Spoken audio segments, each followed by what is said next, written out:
जब समाज अपनी जड़ों से कटने लगता है तो सबसे पहले उसकी पहचान कमजोर होती है, और जब पहचान कमजोर होती है तो संस्कृति सिर्फ किताबों तक रह जाती है। लेकिन भारत की जो आत्मा है वह आज भी जीवित है, उसकी परंपराओं में, उसकी मर्यादाओं में और उसके संस्कारों में।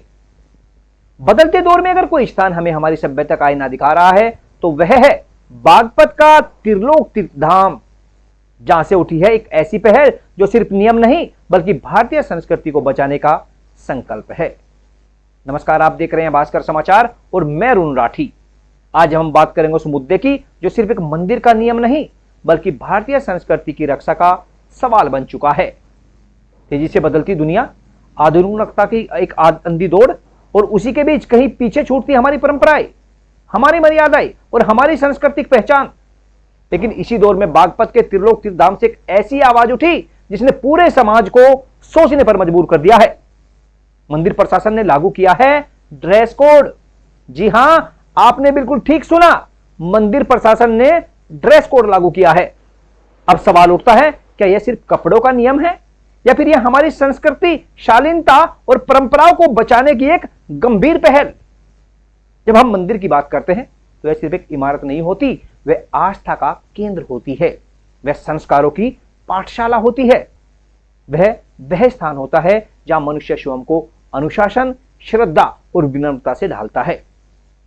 ऐसे पवित्र स्थलों पर अगर शालीनता और मर्यादा की अपेक्षा की जाए तो क्या यह गलत है? त्रिलोक तीर्थधाम में लागू जो ड्रेस कोड है इस भावना को मजबूत करता है। श्रद्धालुओं से कहा गया है कि वे सभ्य, सादगीपूर्ण वस्त्र पहनकर आए। महिलाओं और बालिकाओं से कहा गया है कि वो सिर ढककर आए।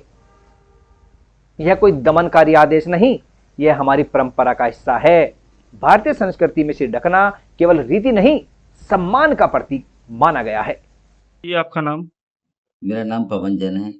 पवन जी, मंदिर में एक ड्रेस कोड लागू किया गया है, तो इसको लेकर के आपका क्या कहना है? जी, मंदिरों में ड्रेस कोड जरूरी है, इससे थोड़ा डिसिप्लिन मेंटेन होता है। और हमारे यहाँ आसपास कुछ मंदिर ऐसे भी हैं, जैसे मंडोला है, वहाँ बिना अगर सिर ढके हुए कोई मंदिर में प्रवेश करता है तो वहाँ पर जो भी उनका जो मैनेजर वगैरह है, जो भी मंदिर कमेटी है, वो टोकती है। जी। तो मंदिर में कोई भी जो है जाए, आजकल जो देखा गया है, कुछ ज़्यादातर जो लेडीज़ वगैरह हैं, उनका पहनावा थोड़ा गलत है। ऐसा नहीं होना चाहिए। मंदिरों में बिल्कुल सादगीपूर्ण से प्रवेश करना चाहिए और ये एक अच्छे इंसान की, अच्छे व्यक्ति की पहचान होती है। जी। आज की दुनिया में आधुनिकता को अक्सर परंपराओं के विरोध में खड़ा कर दिया जाता है, लेकिन असली सवाल यह है, क्या आधुनिक होना अपनी जड़ों को भूल जाना है? क्या प्रगति का मतलब अपनी पहचान खो देना है? मंदिर कमेटी के सदस्य त्रिलोक चंद्र का साफ संदेश है कि आधुनिकता अपनाइए लेकिन अपनी संस्कृति को मत छोड़िए। ये आपका नाम जानना चाहेंगे? मैं त्रिलोक चंद जैन और मैं प्रबंधक त्रिलोक तीर्थधाम बड़ा गांव बागपत। जी।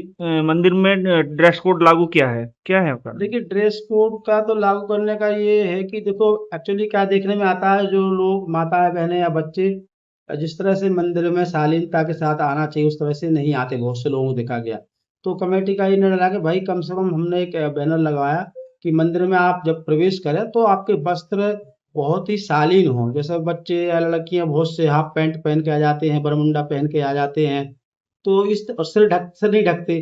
तो हमारा निवेदन ये है कि आप भगवान जी के सामने आते तो सिर ढक के आए, मर्यादा पूर्वक आए और अपने जो है कपड़े जो है ऐसे हो जिससे कि आपको अच्छा लगे और सबको देखने में अच्छा लगे, शालीनता झलके उससे। ये है वो। यही संतुलन भारत की ताकत रहा है। भारत ने हमेशा बदलाव को अपनाया है लेकिन अपनी आत्मा को बचा कर रखा है। छोटे कदम और बड़े संदेश देते हैं। एक मंदिर में ड्रेस कोड लागू होना देखने में मामूली लग सकता है, लेकिन इसका सामाजिक प्रभाव बहुत बड़ा है। यह संदेश देता है कि समाज अगर खुद जागरूक हो जाए तो संस्कृति बचाने के लिए कानून की जरूरत नहीं पड़ती। जब लोग स्वयं मर्यादा अपनाते हैं तब सभ्यता मजबूत होती है, और जब सभ्यता मजबूत होती है तब राष्ट्र की पहचान सुरक्षित रहती है। बागपत से उठी यह पहल अब केवल स्थानीय खबर नहीं रही, यह एक राष्ट्रीय संदेश बन चुकी है। अगर हम अपनी संस्कृति को जीवित रखना चाहते हैं तो शुरुआत हमें अपने व्यवहार, अपने पहनावे और अपनी सोच के साथ करनी होगी। क्योंकि संस्कृति किताबों से नहीं बचती, संस्कृति लोगों के आचरण से बचती है। परंपरा बोझ नहीं होती, पहचान है, और मर्यादा बंधन नहीं होता, संस्कार है। और संस्कृति केवल विरासत नहीं, आने वाली पीढ़ियों की जिम्मेदारी है।